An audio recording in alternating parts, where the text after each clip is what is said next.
Hey there, my name is Ryan Westcott and welcome to TARC Active Rocket Control Episode 2. Today we're going to be talking about one of the first things that you should do in almost any engineering project, and that is to run simulations.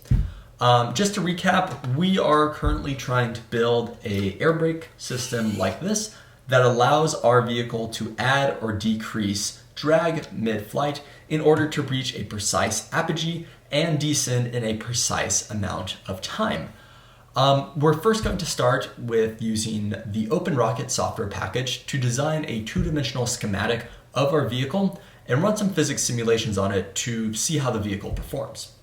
We're then going to take that two-dimensional schematic and we're going to use Fusion 360 to turn it into a three-dimensional mesh. And I'll give a very quick brief overview of Fusion 360. We're then going to take that Fusion model and import it into Autodesk CFD, which is Computational Fluid Dynamics, and we're going to run some CFD simulations on the vehicle and on the air brakes to determine their effect on the vehicle at different degrees of deflection and at different velocities. We're then going to fuse our OpenRocket data and our CFD data using Python to determine if our air brakes will even work. I think without further ado, let's get started. All right, first things first is flight simulations. So there are two good flight simulators out there on the market that I know work well and that I hear about a lot. The first one is OpenRocket and the other one is RockSim. So OpenRocket is great because it's free and open source, and it's what our team uses to design all of our rockets and model all of their flights. OpenRocket was also this guy's master's thesis project, and so there is a really great 127-page technical documentation PDF that you can find online that has all of these really just incredible equations and models that you can use to learn so much about how a rocket flies. The other flight simulator is RockSim. So RockSim is great because you can design really complex vehicles. Here they have a picture of, it looks like there's like 5 motors on this with some crazy fin designs, things like that. So apparently you can design really complex rockets. The problem with RockSim is that it is closed source and very expensive, like over $100 expensive. And I've yet to hear a really good marketing pitch for why I should pay so much for the software when OpenRocket fulfills basically all of my needs. So that means in this video, I'm just going to be talking about OpenRocket. All right, so here's what we see right when we launch OpenRocket. Essentially, we have 3 main workspaces. We've got our design workspace, we've got our propulsion workspace, and we have our simulation workspace. So in the design workspace, we can click on components in this pane right here to start to build our rocket. So we can click on a nose cone, a body tube.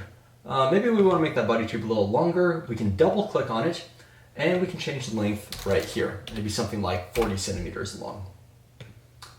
We can highlight that body tube and then click on a trapezoidal fin set right there. And maybe we want 4 fins. The root chord, tip chord, height, and sweep length relate to these dimensions right here.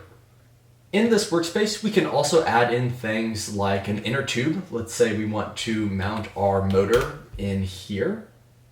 We can change some of those parameters as well. We can also highlight that body tube to add in things like parachutes and shock cords. Now, before we move to the propulsion tab, we have to let OpenRocket know where to put our motor.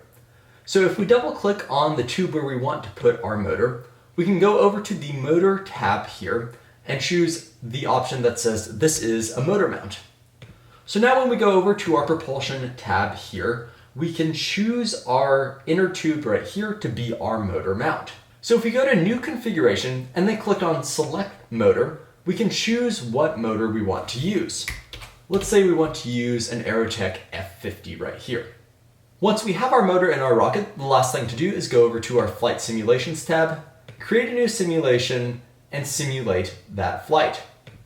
Obviously, this flight is not exactly what we would want to see, and that is because our stability margin right here is negative. If you're not familiar with rocket stability, I suggest you check out this link before proceeding with the video. Now, just listening to me talk about OpenRocket won't really do you that good. The best way to learn the software is to seriously just start building rockets in it. Think of a design and figure out what all the menus will do. Now that being said, I do want to share some lessons I've learned just through my experience of using OpenRocket. So much of TARC is knowing when to be detailed and when not to be detailed. And that's because being detailed takes a lot of time. So you want to allocate your resources properly and be detailed just on the things that need those details. And your OpenRocket design is something that I think should be very, very detailed. Our team uses our design, our OpenRocket design, as our base blueprint for our vehicle. We want someone else to be able to look at our design and be able to build a perfect replica of our rocket without talking to us at all.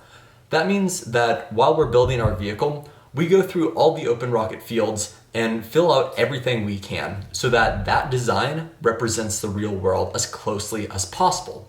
And that helps with simulations and with just keeping track of what parts go where and how to mount them and things like that.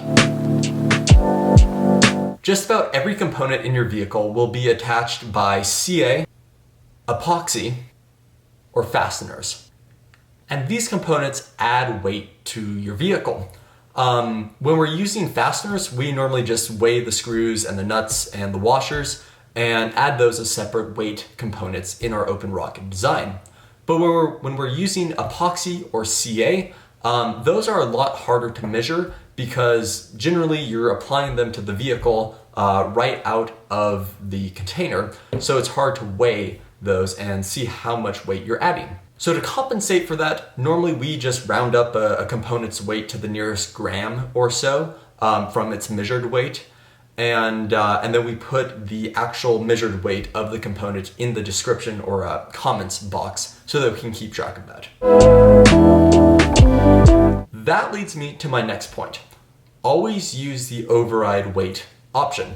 So based on the parameters of all your components, OpenRocket will automatically calculate an approximate weight value for every component.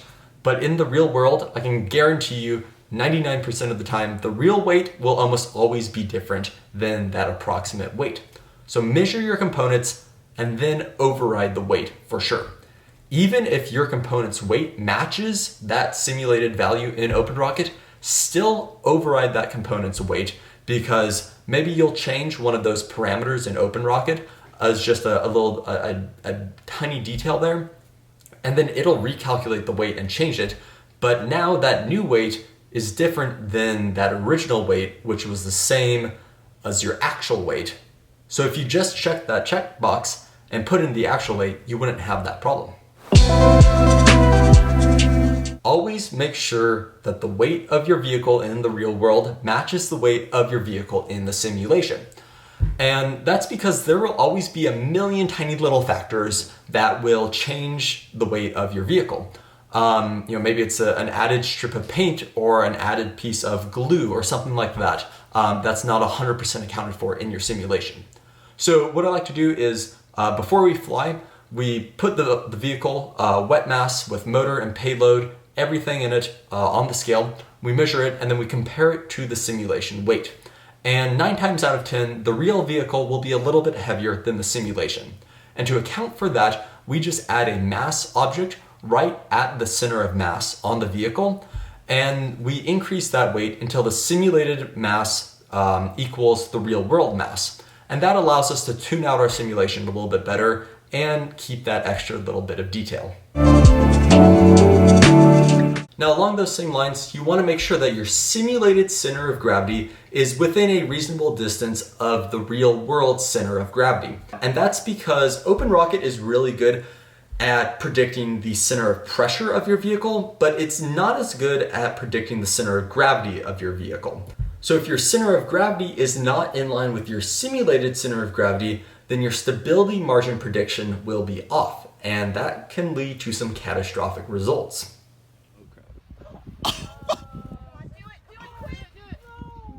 Oh. That's gonna leave a dent. What do you do if a component that you need doesn't exist in OpenRocket? For example, there is no air brake component in OpenRocket. Well, just use a mass component. period. When you're ordering hundreds of dollars of motors, it's important that you get the right ones with the correct length of delay in them. And OpenRocket is great at predicting what ejection charge delay you need. For example, last year we needed a 9-second delay charge, and this year we only needed a 6-second delay charge. All right, so we just talked about OpenRocket, and that is the software package that we'll use to simulate the flight of our vehicle, regardless of whether or not we're putting an active control system on it. Now we're going to talk about validating our active control system design. So to do that, we can use Fusion 360 to model our air brakes on our vehicle, and then we can take that model, put it into a CFD program, run some simulations on it, and see if we can get enough force applied to the vehicle from these air brakes in order to decrease our apogee enough. So in the next video, we're going to dive deeper into Fusion 360, and since this isn't a step-by-step tutorial type of video, I'm just going to talk about the big concepts here about how I designed this wind tunnel model in Fusion 360. So first, I made a sketch on the vertical axis that was half of the basically like side profile of the vehicle. And that is because we use the revolve command to create our main body. So we make that sort of half profile and then we revolve it around the vertical axis here. So if we turn off that sketch, you can see that we have a pretty good sort of base to our vehicle right now. And then I make another sketch on the vertical axis just for organization, and I extrude that to create the fin. A lot of times I create the fin and of course the body to the same dimensions that are in OpenRocket, but then on the fin, if we jump into the sketch right here, you can see that I add just a little like 1 centimeter tab here, and that's because you want to fill in that gap right here between the fin and the body to make sure that there's no basically little gap in there if you just extruded this flat plane that is tangent to a circular body. And then we use, of course, the pattern command to make multiple fins. And then we do the same thing with our fins, but with the air brakes. So we make a sketch on the vertical axis, and we extrude our air brakes right here. Now, of course, this is just a very basic wind tunnel model, so we don't need all the tiny little inner workings that we'll talk about in the next video to push out the air brakes and all those tiny details. We just don't need those for now. So we'll we'll do a pattern command again to create those, making sure to line them up in the same way that they would be lined up on the real vehicle. For us, those are between all the fins so that they don't impact stability as much on ascent. And then what's important here is that we combine the fins with the body, but we leave the air brakes 1, 2, and 3, as their own separate bodies. And that's because once we move this over to CFD, we want to be able to take away those bodies basically and have just the rocket. And we want to be able to choose between those two things. And then the last thing to do is to create our wind tunnel. So in my case, I just made a box here that is 350 millimeters in each direction and is 1.15 meters tall. And this is just so that CFD knows where to put the bounding boxes to create the wind tunnel. There's no specific formula for how big this has to be or how much room you want on each side of the vehicle. Really just a rule of thumb is to make it look somewhat like this, and just make sure that there's enough room for air to flow around all sides of the vehicle. So now to move this to CFD, we can go up to File here, we can go down to Export, and we can export this as a step file. So we'll export that as a step file, and we'll move over to our Windows computer and open it up in CFD.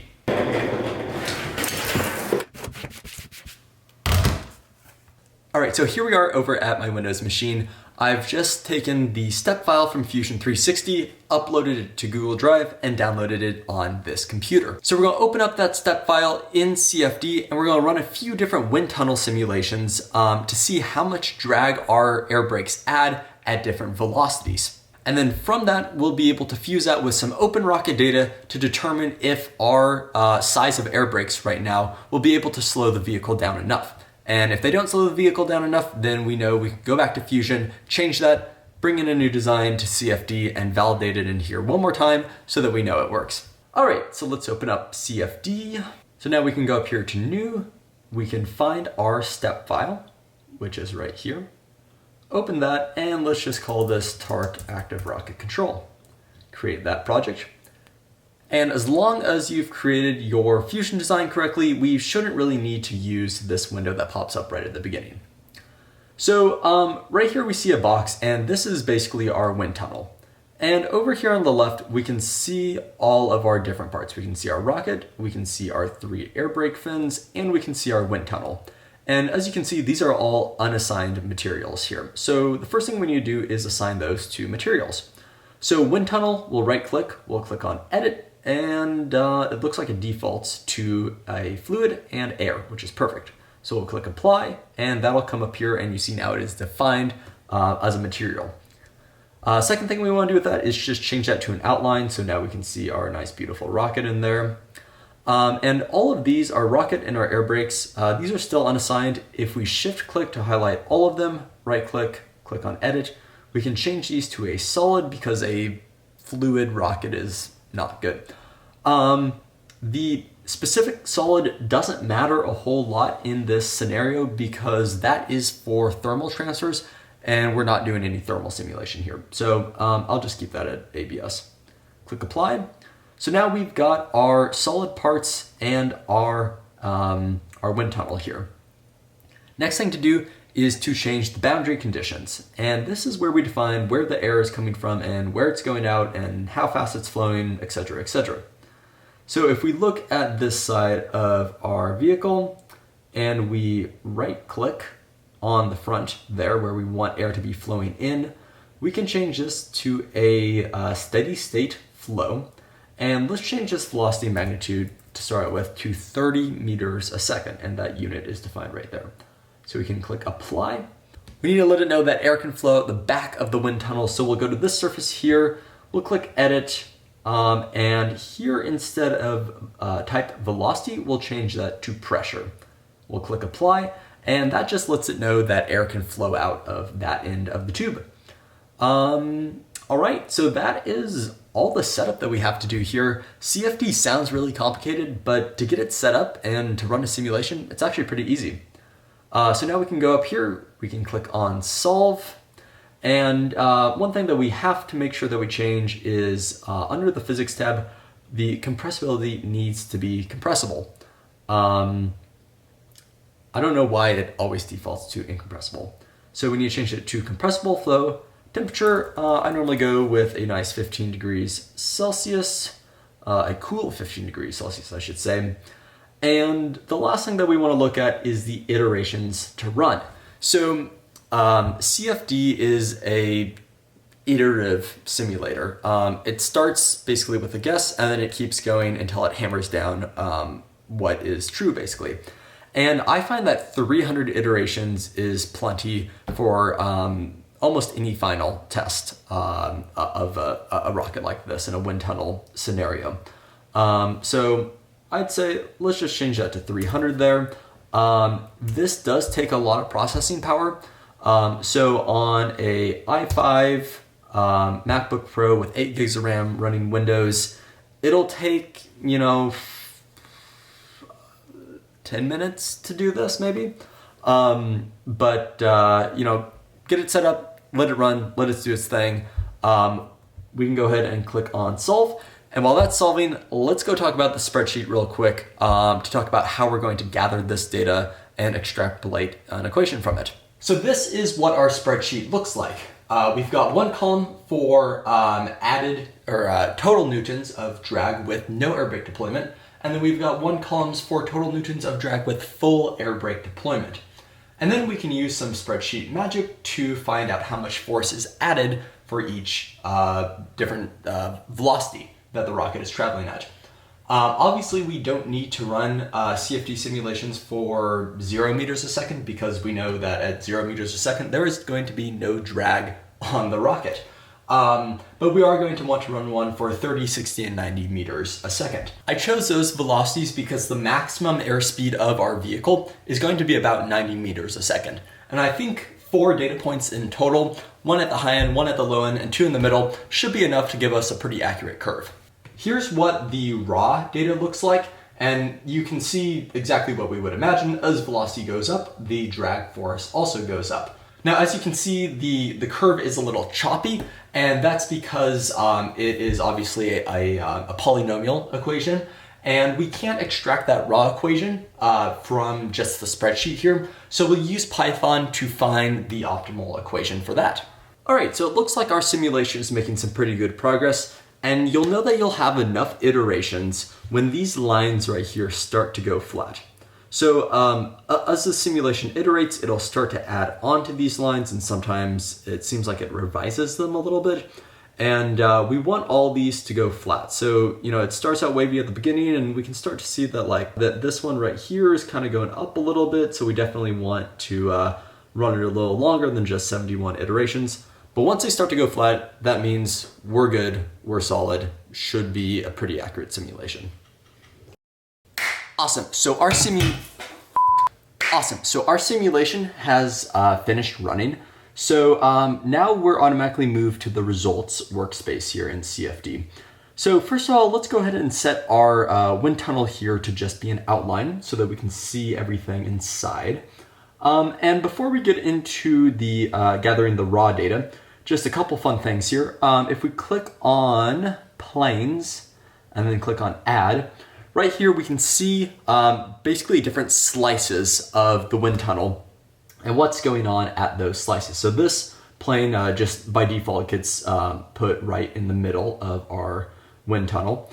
And this right here is a velocity magnitude plane. So I believe that this shows airspeed at those different points with the scale on the left here. But we can also change this to show pressure. So here we can see higher pressure up around our nose cone and obviously lower pressure around our air brake region here. Another fun thing that we can do is to see traces. So sort of map the flow of air over the vehicle. So if we click on traces and then we click on add, we can go down here and we only want to choose a little small portion of this because traces for some reason take a ton of computational power, and it's really easy to crash CFD with this. So let's just mark our first point, mark our second point, and then turn that into a 3-dimensional grid. So now if we look around our model, we can see exactly how that air flows over our air brakes here, which is pretty cool. All right, that's all fun and games, but what's actually important here is getting the raw data of the force on the vehicle. And to do that, we'll use the wall calculator.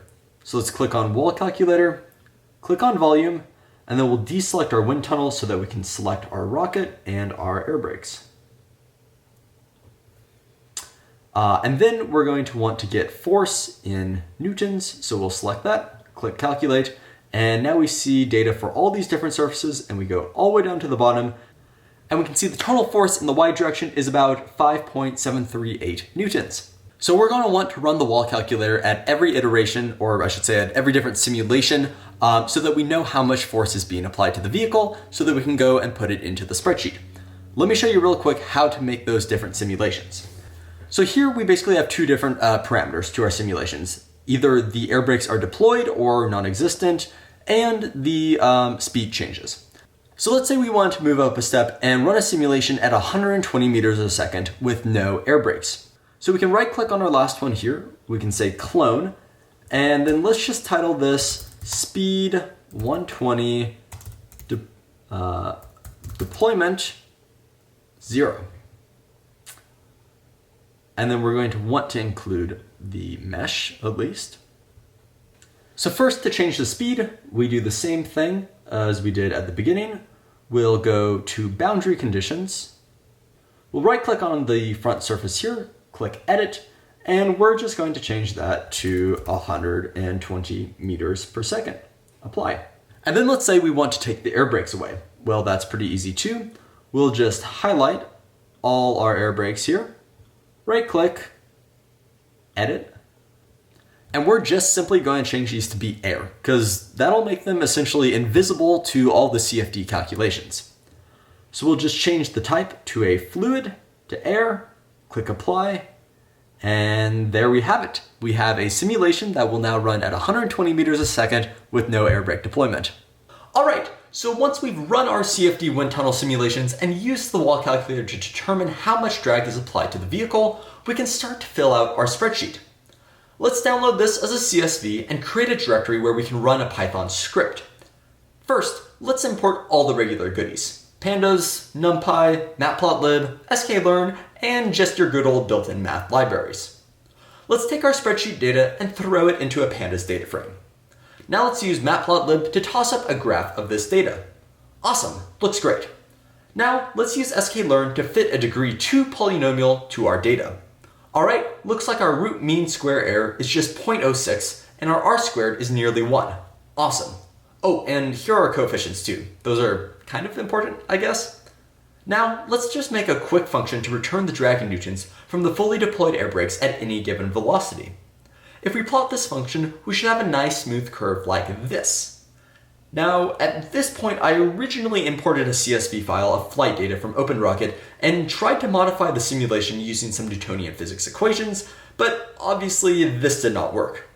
OpenRocket uses a big old fancy extended Barrowman 6 degrees of freedom Runga CUDA simulation, so it obviously knows a lot more than my few little lines of code right here.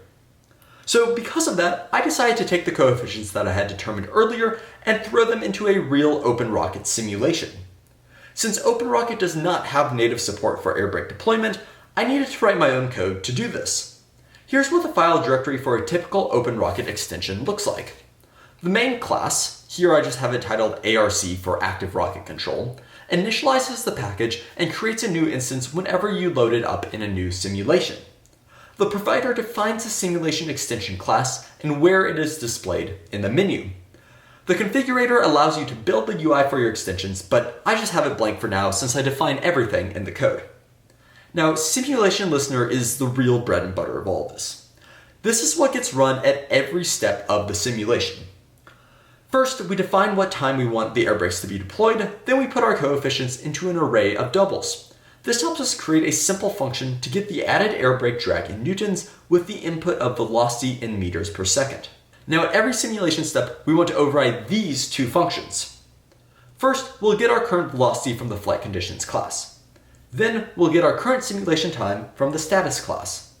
If we're past deployment time, then we'll throw out our air brakes and set the current thrust as the negative air brake force. So if we hop over to our terminal and run ant, it'll compile our code and create a jar file. We'll drop that file into our OpenRocket plugin folder and load up a simulation. We can add our extension and see our beautifully minimal UI. If we simulate and plot our data, you can see the large impact that our brakes have on our vehicle when it's going fast, and the decreasing impact as our vehicle's velocity slows. So what does all this tell us? Well, without air brakes, our simulated apogee is 311 meters, or about 1,020 feet. And with full air brake deployment, our simulated apogee is 186 meters, or about 610 feet. With a competition apogee goal of 800 feet, that means we have about 200 feet of range above and below our target apogee. So with this shape and size of air brakes, we should be able to hit our altitude goal with somewhere around 50% air brake usage, and that is exactly what we want. So basically, if you simulate your vehicle and your air brakes and your target apogee is not near the center of your dynamic range, you'll know whether or not you need larger or smaller air brakes. Well, that just about ties it up for this video. Today, we used OpenRocket normally, and then we used Fusion 360 to convert our OpenRocket schematic into a step file. We then took that step file, put it into Autodesk CFD, and used the wall calculator to figure out the forces that were applied to the vehicle at different airspeeds and with different deployments of the air brakes. We then used Python to extrapolate an equation from that data, and then we took that data and put it into an OpenRocket simulation extension so that we could validate our air brake system and ensure that it would work in the real world. Anyways, thank you so much for watching this, and if you like this type of thing, make sure to follow me on Twitter and to drop a like down below. Also, if you have any suggestions or questions or comments or constructive criticism, please drop them down in the comments below and I would love to respond to them. And of course, I'm trying to get better at making videos, so any feedback on the style of my video or length of the video, I know this one was really long, any feedback like that would be greatly appreciated. So with that, thank you a ton, and I'll see you in episode 3.